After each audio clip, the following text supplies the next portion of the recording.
Welcome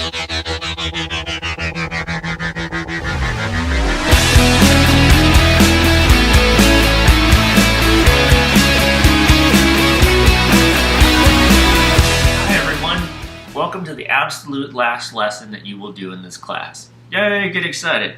I'm also excited because it's the absolute last video that I'll have to record. And it's called Let's Be Critical, providing critical evaluation of peers, supervisors, and subordinates. We do this one last for a couple reasons. First, it's one of the more higher order assignments that you'll have to do because it's going to combine a couple things that we've learned across the semester. The second thing is that it doesn't require peer review, so we can do it as one of the absolute last things. Because in the assignment, what you're going to do is you're going to provide critical feedback to one of your peers in your work group, using the work group as a context for writing the sort of critical feedback letter. And we all know that it would be sort of above your pay grade to write that and then show it to those people. I don't want to get into that kind of drama. So we're going to write it, it's going to remain anonymous, and then you're just going to turn it into me. We'll talk more about the assignment at the end. What this is providing critical feedback, again, to supervisors or subordinates or your peers. And we all hope that when you go out into the workforce one day, you're going to be in a position where you are going to sort of, hopefully be in charge of, any number of people that work on a project or a team or on the farm or whatever the case is. And being able to provide them, feedback in a way that is critical and helpful is going to help them be better employees to you and to help you be a better supervisor to them. And this isn't something that I feel like you're going to get anywhere else in life, so we're going to do it now. All right, so our objectives for the day is to prepare you to provide meaningful, tactful, helpful, and critical evaluations of your peers, subordinates, and supervisors. And then the second thing is just to identify the various types or formats that evaluation can take. Not can take, but can take. Super spell check, what's that? Anyhow, let's do the second one first. Okay, here are some formats that feedback can come in. These aren't groundbreaking. They can be really informal, sort of on-the-job situations where you see somebody doing something really well or really poorly, and you pull them aside and you say, hey, have you ever thought about doing this? Or I noticed, this is happening. What's the trouble? That kind of feedback is fantastic because it gives it right at the time that they need it, and it's most impactful then. You can give it verbally, or you can do it in writing, which is the writing class, so of course what we're going to focus on. Whenever you do a written evaluation, it typically tends to be more formal, and it typically tends to be not ad hoc, like what I described before. Written reports tend to come, maybe once a year, once every 6 months, or once a quarter. And they can take on, usually one of two forms. They can either come in like a form, if your business requires you to fill out, like an evaluation form for your employees, or just a more letter style. And a lot of times what will happen, if you work in an organization that does evaluations, is, the supervisor will write the letter, kind of write out his or her main points, and then you'll have a meeting and you'll sort of go over the points and allow people to respond and have a discussion. But it sort of starts with the writing, and this is the writing course. That's what we're going to learn about. Another thing that these evaluations is they serve as written record. A lot of times, like especially when I worked at the the University of Florida and then here at Tech, I get reviewed annually. We look at the points in the letter or the narrative, and then we agree on them, and then I sign them, and then it goes into my permanent file. And that's great because usually I do a good job, usually. And if another employer comes along later, another supervisor takes the position, they can read back over those and say, oh, hey, this is Adam, he does a great job.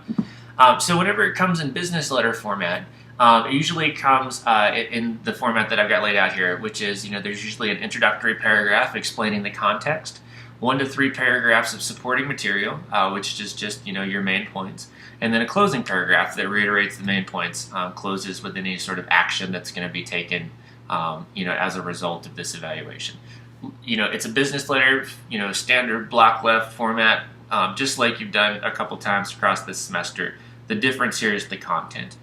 Look at that segue. Speaking of content, critical evaluation is concerned with a couple things. The first one is content, like what goes into it.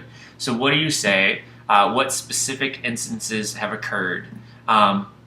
And then whenever you talk about this content, like these things that have occurred, you want to always start with I. Like, I have noticed, I have observed, I have seen. We'll talk about why we do that later. But for the short run, it helps you be issue focused and specific. We'll come back to this. Critical evaluation is also concerned with tone. It's not often what you say; it's how you say it. This carries over, of course, in your writing as well. So if I were to say, Elizabeth, you're such a great student, would you believe me? I don't know. Maybe not, but probably not. And so the same thing comes across in your writing. So you want to make sure that your tone is conveying the message that you hope to convey.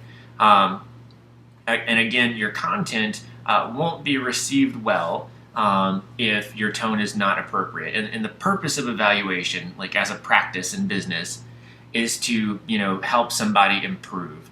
And if your tone is all messed up and confrontational or angry, then no one's ever going to improve. You might as well just fire them. So, all right. Timing is the third thing.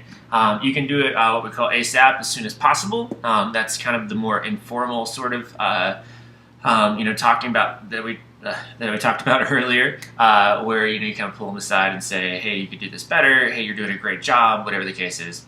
Or as soon as reasonable. And that's really what we're more dealing with in our context in this class and of this assignment. It's not always an option to give feedback all the time. So we try to build it in at regular intervals. And like I said, it could be, if you're in a probationary period, it could be the first 30 days, first 90 days, maybe, once a quarter, once 6 months, once a year, so on and so forth. All right, let's move into the key points for being critical. I don't know why that's so funny to me. There's 10 of them. Stay with me. They're pretty straightforward. You're going to look at these and you're going to say, gosh, Adam, everybody should do that. But the fact of the matter is that people don't. A lot of my supervisors, they've all been great. But, looking back, not all of them have sort of followed this advice. And I think it probably could have gone better had they done this. And so what I'm saying is that if you take these key points, take them to heart and remember them for later in life, when you have to do this sort of thing, you'll be way better at this than what your people are used to. All right, so step 1, be information specific, issue focused, and based on observations. And all this is to say that we want to be as factual and objective as possible. What most people do is they give praise and criticism, and those aren't being information specific, issue focused, and based on observations. Praise and criticism are personal judgments about effort or outcome, and so that's not like, that right off the bat is bad because I'm judging you, not necessarily talking about things that are sort of concrete and tangible. Praise and criticism are also general and vague, like, oh, hey, you did a great job, or oh man, you suck at life. Like, these things aren't helpful in terms of helping people get better. The third thing is that praise and criticism are focused on the person and based on opinions. And so, like, they're personal judgments. So it doesn't say, Adam, I've noticed that your, behavior here, is X or could improve or whatever the case. It makes a judgment against me. It's not, Adam, your behavior was this, or Adam, your actions did this. It's, Adam, you are, this thing, lazy or, incompetent or whatever the case is. Hopefully you all would agree with that. So anyway, so what constructive feedback is it's focused on a person's observable behavior and is specific.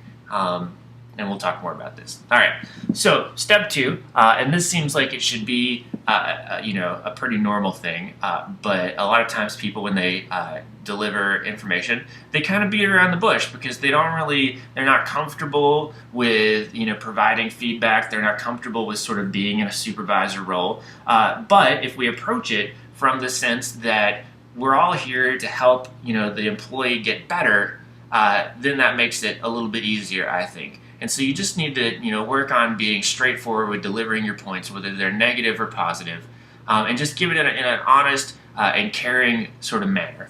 It's always good to start with positive things, and then move on to negative things, and then, hopefully end with the positive thing. We call this the Oreo method. It's real scientific, Oreo. I don't know why they say, the negative's in the middle, and the negative would be the cream. And I mean, that's the good part. But but I guess it all depends. Some people are like the crackers. Anyway, that matters. The best part is the milk. Shout out to the dairy people. All right, that's enough of that. So number 3, avoid need to phrases. And so because the reason is that they only imply that something didn't go well or that something needs to be done. And so my example here is, Jane, you need to get your things in on time. And you need to use the spell check. If I'm, giving actual constructive feedback and want Jane to take action and change her behavior, it's way better if I don't leave it to implications, if I don't just imply. So it's better to just be direct. Say, Jane, you need, please use spell check to prove your documents before you post them on the website, because you're making us all look bad. You shouldn't do that last part. But do you see the difference there? One just says, Jane, you kind of need to do these things. The other one is much more direct. It says, Jane, please use spell check. And it gives her like a specific thing that she can do to improve. That's sort of the key here. This also always reminds me of that guy from Office Space, where he's like, yeah, I'm going to need you to work on Saturday, or whatever he says. Fascinating fact about Office Space. Remember the guy that burned down the building that was like, mesh line.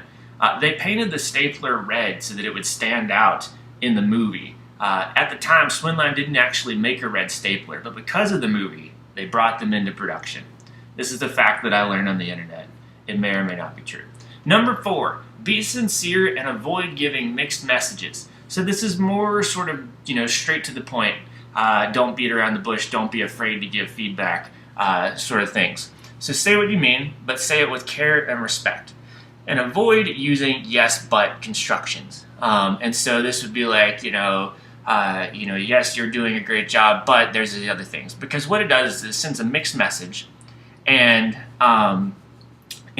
whenever you hear feedback that starts with you do this, but you tend to discount everything that came before but, as though that was just there to butter me up for the real message, which is this negative thing. And that's not the case, because most of the time, whenever you get feedback, or evaluation or whatnot, you're going to get both, because you probably do some things really well, and there are probably some things that you need to work on. And whenever you are giving feedback to somebody, you need to split those things up. So you wouldn't want to say, you do a really great job with X, but Y is not so good, because I'm going to discount everything that came before but. So what you need to do is split them up and say, X is a thing that I can tell that you really excel at, and then talk about that, and then say, I have noticed that one place you can improve is Y. And it's subtle, but those things, it splits them up so they're two different thoughts, and we understand that, I do one thing really well, and I can feel good about that, and there's this other thing that I need to improve on. And it doesn't cause you to only focus on the negative. All right, number 5, express appreciation, not praise when evaluating. Praise is general and vague, and it's a personal judgment. But whenever you use praise and specific examples, it somehow becomes appreciation. This math may or may not hold up.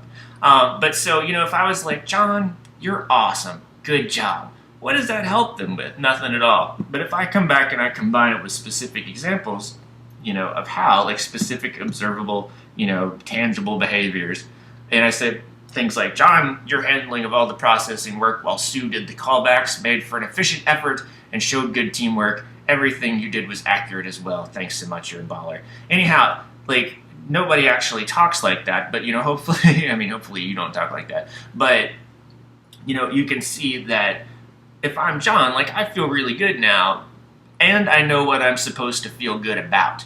Oh, this guy, he praised me, I did a good job, but he also gave me specific examples, so I know that I did the processing work well, and they appreciate accuracy. So that gives them much more constructive feedback. Number 6, in negative feedback situations, express concern. Concern for the person being evaluated communicates a sense of importance and sincerity to the message, whereas tones like anger, frustration, disappointment, or sarcasm undercut your attempt to provide useful feedback. And remember, the idea here is that we want the person to improve. And so if I'm angry, if I'm frustrated, if they can visually see my disappointment, or sense my sarcasm, then they're not going to take the content well. Like, they're not going to improve. Like, there's that roadblock that you've thrown up by being a jerk, and like, they're not going to get any better. So the best way that they've found, in psychological tests or whatnot, to approach somebody that's not doing a good job is to come to them and say, I'm concerned, for you in this job, because of, these negative, problems that you're having. And the goal of that is to create awareness. One, they may not know that they're doing a bad job. So like, you come to them and you say, I'm concerned, I want you to do a good job. Here are some things that you're not doing well, specifically. And hopefully it creates awareness, okay? And so they think, oh, I had no idea I was doing a really poor job, and so, hopefully they'll improve. And the other thing is that, because you've expressed concern for the individual, they no longer feel like, oh man, I'm, under a lot of pressure because they think that I'm a bad person. They feel like they've got somebody that's there to help them in the game, that you've come to them, you've expressed concern. They think, oh, this person is going to help me get better at my job. This is assuming, of course, that they want to get better at their job. That's an argument for another day. We're working with people that we hope want to get better. Number 7, of course, state observations, not interpretations. This kind of goes back to that same, don't give personal judgments. So observations are like, behaviors or tangible things that you can see. Such as, I noticed you don't often meet deadlines. Or I noticed that, you frequently turn things in late. I noticed that you drive the tractor while intoxicated. Like, those are observations. Like, these are things that happened that the person, this is the important thing, that the person can't contest. They'd be like, yes, I was late on these things. This is a fact. What you don't want to give is interpretations that sort of, like, are you internalizing what they've done and then spitting it back at them with your judgment. Things like, you can't meet deadlines, you loser, or you're an alcoholic. Those are those are things that imply judgment. So you just need to tell what you've noticed, not what you think of it.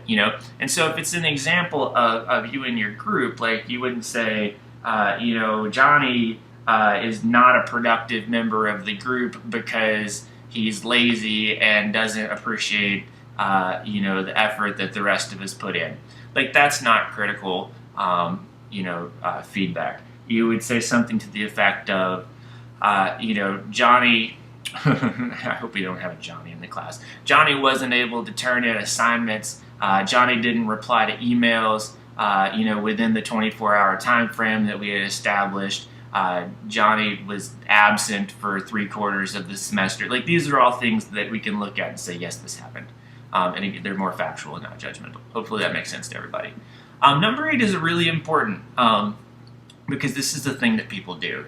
Like, speak only for yourself. If you are somebody's supervisor and you come to them and you say, the team feels this way or we feel this way, like, it makes you a weenie. Like, it basically says, I am not a strong enough person to take on my supervisor role and say, these are things that I have observed, and this is, what I want you to do.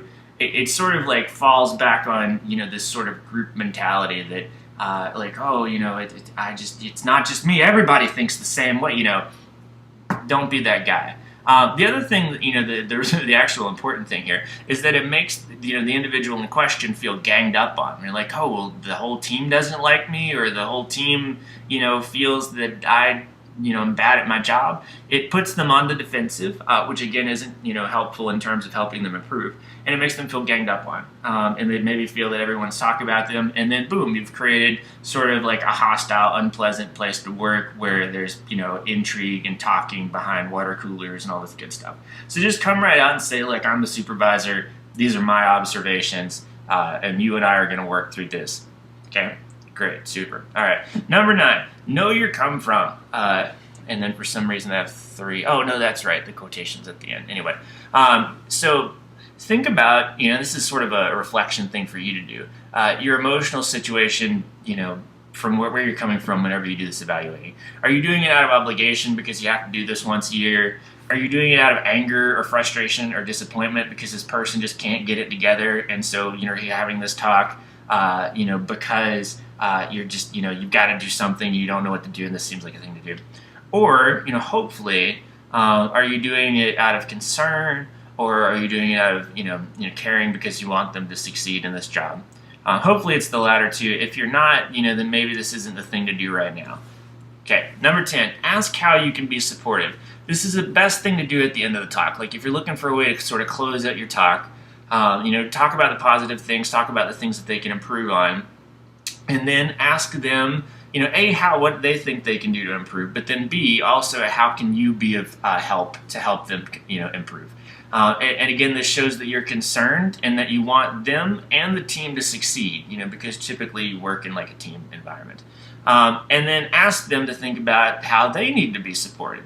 And what this does is it, one, it sort of pushes some of the work back off on them, but it also sort of, it makes them accountable for their success, because they need to now think about, like, go home and think about, all right, this guy's concerned about me. I need to do a better job, clearly. How can I improve? And so they have to spend time thinking about that in order to make it to the step where they think, how can, my boss help me improve? And then, have them come back, either in writing or have another meeting or whatnot and talk about, how you can help them improve. And then everybody's put thought into it, and everybody's sort of taken sort of ownership of their own, ability, or not ability. You know what I'm trying to say. All right. Whoa, that was the end. How about that? That was a pretty quick one. So let's look at your assignment just while we're here. Let's see here. That's the one. It's pretty straightforward. Basically, what you're going to do is you're going to write, again, in letter format,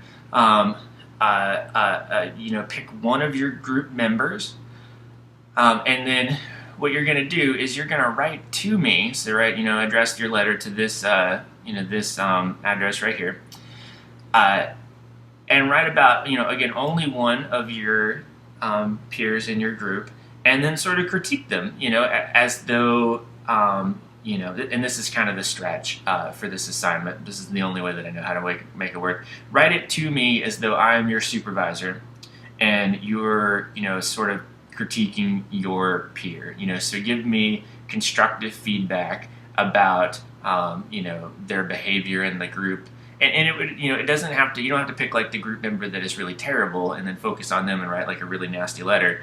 You can pick the one that, is fantastic. And usually most letters should include things that people did well and things that people can improve on, and so do all this, and then turn it in.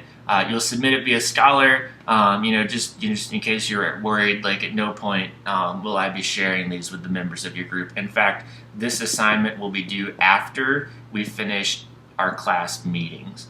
So you won't even ever see these people again, at least in this class. Again, your letter should be 3 to 5 paragraphs.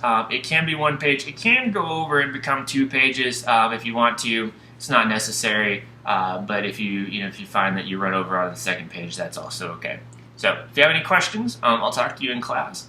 Thanks for listening, and glad this is the last video. All right, cheer.